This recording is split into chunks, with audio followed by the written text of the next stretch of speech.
नमस्कार दोस्तों। आप जानते हैं कि इस बार एनसीईआरटी ने बड़ी बदलाव किए हैं।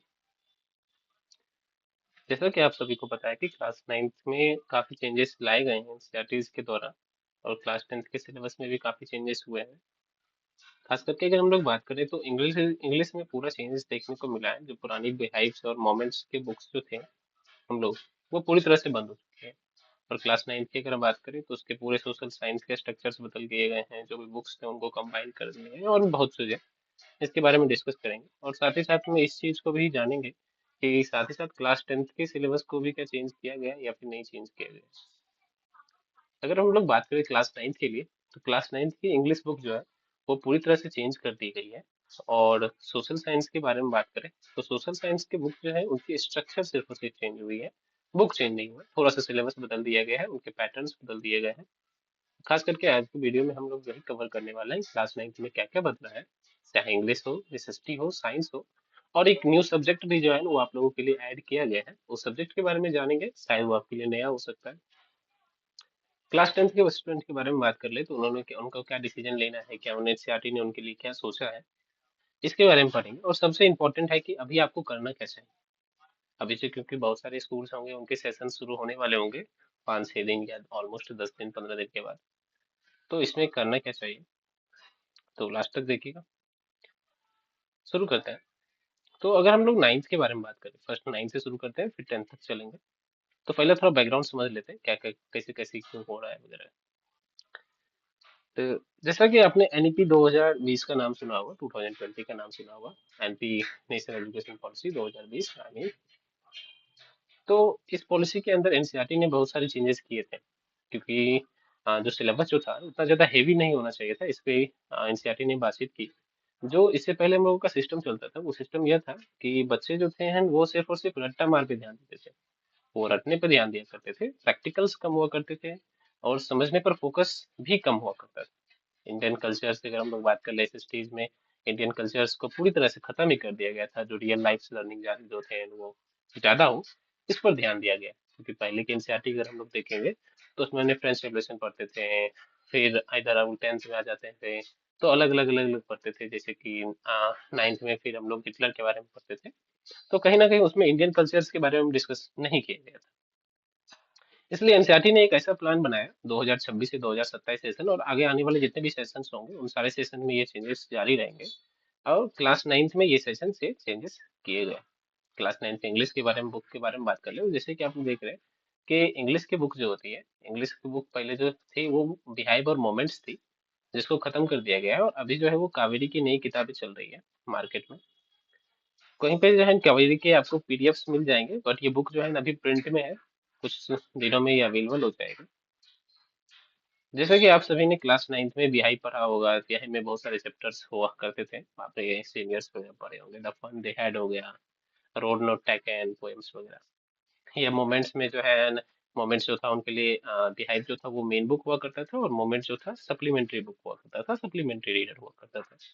जिसमें चैप्टर्स आया करते थे, the lost child, adventure of the Toto. तो अब ये दोनों किताबें जो है वो अभी से नहीं चलेगी क्लास 9th में। इनकी जगह सिर्फ और सिर्फ एक ही किताब चलाई जा रही है, जो ऑलमोस्ट 300 पेजेस की है, जिनका नाम है कावेरी। पहला जो इसमें चैप्टर है वो काफी इंटरेस्टिंग है, और खास करके हम लोग इसमें प्रायोरिटी दे रहे हैं। किनको प्रायोरिटी दे रहे हैं, तो इंडियन पोएट्स को प्रायोरिटी दे रहे हैं। पहला चैप्टर आप लोग जब पढ़ेंगे तो इसमें सुधा मूर्ति की कहानी के बारे में बताया गया है। जो कि कहीं ना कहीं इंडियन ऑथर को क्या कर रहा है, प्रायोरिटी दे रहा है। इसमें हमने इंडियन रिवर्स के बारे में बताया गया है, कल्चर्स, वैल्यू से जुड़ी जितना सारी थीम्स इस बुक में प्रेजेंट है। खास करके बात करें तो दो उस बुक में, एक ही बुक में पोएट भी है, पोएट्री भी है और प्रोज भी है। मतलब मेन चैप्टर्स भी है और उसके पोयम भी एक ही बुक में है, और अलग से कोई सप्लीमेंट्री बुक नहीं दिया गया है। तो जो भी बच्चे ऐसा सोच रहे थे कि पहले से बिहाइव लिए हुए थे या मोमेंट्स लिए हुए थे, तो अब उन्हें वह नहीं पढ़ना होगा। उनके लिए अब फिर से एक नई किताबें खरीदी जाएगी जिनका नाम कावेरी है। तो अब बात करते हैं सोशल साइंस की। तो इंग्लिश तो यहाँ तक है, मैं सबको समझा दिया। सोशल साइंस के बारे में बात करते थे, तो सोशल साइंस में पहले 4 बुक हुआ करती थी। सोशल साइंस में 4 बुक हुआ करती थी, अब उन चारों बुक को एक साथ मर्ज कर दिया गया। सोशल साइंस में पहले हिस्ट्री था, ज्योग्राफी, पॉलिटिकल साइंस, फिर इकोनॉमिक्स। इन सभी को एक इंटीग्रेटेड बुक बना दिया गया है। चैप्टर भी पहले 20 चैप्टर हुआ करते थे मिला के, अब उनमें से मात्र 16 चैप्टर ही है जो कि हम हमें पढ़ने होते हैं। और खास करके इन चैप्टरों में मेन जो चेंजेस किए गए हैं, पहले के टाइम में हम लोग इन सारी चीजों के बारे में नहीं पढ़ा करते थे, लेकिन अभी के टाइम में चेंजेस किए गए हैं। खास करके जो अर्ली ह्यूमन हिस्ट्री है उसको लेकर आया गया है, जो कि 1200 सीसी तक जो है आपको पढ़ाया जाएगा। और जो एक मेन इंपॉर्टेंट टॉपिक जो रहा है, जो है हड़प्पन सिविलाइजेशन का। हड़प्पन सिविलाइजेशन क्या है, तो ये एक ऐसा टॉपिक है जो कि आप क्लास 12 में पढ़ते थे, और वो अभी आप क्लास 9th में आ गई है, और उसे आप पढ़ना पड़ेगा। ये बहुत ही अच्छा टॉपिक है। हिस्ट्री का पर्सपेक्ट अगर देखा जाए, तो हिस्ट्री जो है वो थोड़ा सा ज्यादा डीप हो गया है और थोड़ा सा ब्रॉड भी हो गया है, क्योंकि इसमें क्लास 12 के कुछ टॉपिक्स जोड़ दिए गए हैं जो कि काफी ब्रॉड है, बट इजी टू अंडरस्टैंड है, आप समझ जाइएगा। साइंस के बारे में बात करें तो साइंस में भी कुछ कुछ इंपॉर्टेंट चेंजेस हुए हैं। कुछ चैप्टर को जो है ना हटा दिया गया है, और या कुछ चैप्टर को जोड़ दिया गया है। हटाने वाले चैप्टर जो है वो ग्रेविटेशन से। अब साइंस में आप लोगों को ग्रेविटेशन नहीं पढ़ना पड़ेगा। और बढ़ा क्या है, तो वर्क एंड एनर्जी एक्सपेंड हुआ है। ज्यादा डेप्थ में अब वर्क एंड एनर्जी आप लोगों को पढ़ाया जाएगा। और सिंपल मशीन्स ज्यादा पढ़ाया जाएगा, इसमें लीवर पुली ये सब ऐड हो गए। बायोलॉजी में reproduction and the biological diversity के नाम से बहुत सारे दो दो चैप्टर जोड़े गए हैं। रिप्रोडक्शन और बायोलॉजिकल डाइवर्सिटी के नाम से चैप्टर जोड़े गए हैं। तो साइंस में थोड़ा सा रीस्ट्रक्चर हुआ है, कुछ लोड कम भी हुआ है, और कुछ नई जो चीजें जुड़ी हुई है वो काफी इंटरेस्टिंग है। इसके बाद अगर हम लोग बात करें, तो हमें जैसे मैंने बताया था आपको कि एक नया सब्जेक्ट शुरू है आप लोगों के सिलेबस में, नेशनल एजुकेशन पॉलिसी 2020 के अंतर्गत। तो ये सिलेबस जो है वो इंडिविजुअल इन सोसाइटी है। इंडिविजुअल इन सोसाइटी क्या है, तो इसमें आपको क्या क्या पढ़ना पड़ेगा, खास करके जो पर्सनल आइडेंटिटी है। आइडेंटिटी कहने का मतलब, पर्सनल आइडेंटिटी कहने का मतलब कि जैसे कि मैं कौन हूँ, मेरी वैल्यू क्या है, उसके बारे में पढ़ाएगा कि आप कौन है, आपकी वैल्यू क्या है। आपके एथिक्स के बारे में पढ़ाया जाएगा कि मोरल एथिक्स क्या होते हैं, मोरल थिंकिंग क्या होता है। और खास करके सोशल हार्मोनी। सोशल हार्मोनी मतलब कि किस तरह से हम लोग जो है, हम बच्चे जो होते हैं, किस तरह से समाज से जुड़ के रह सकते हैं।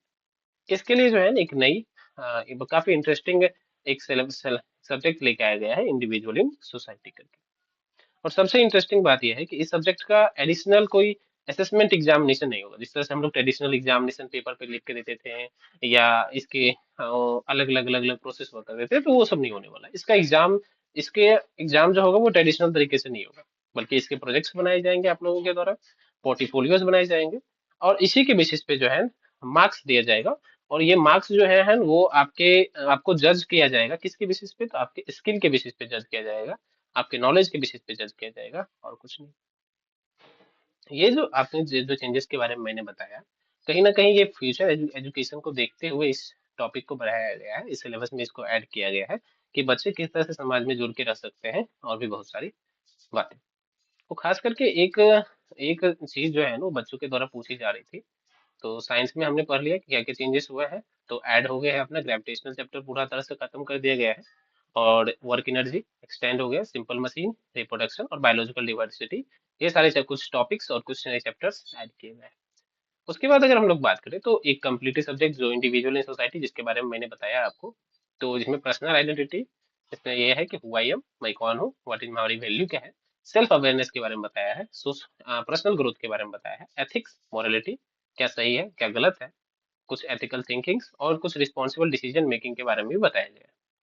सोशल हार्मनी के बारे में बात कर ले, सोशल हार्मनी मतलब कि हम लोग किस तरह से एक समाज में एक साथ रह सकते हैं, उसकी डाइवर्सिटी के बारे में बताया है। और कुछ जो वैल्यूज होते हैं, हमारे जो इंडियंस के जो कुछ वैल्यूज होते हैं उसके बारे में बताया गया है।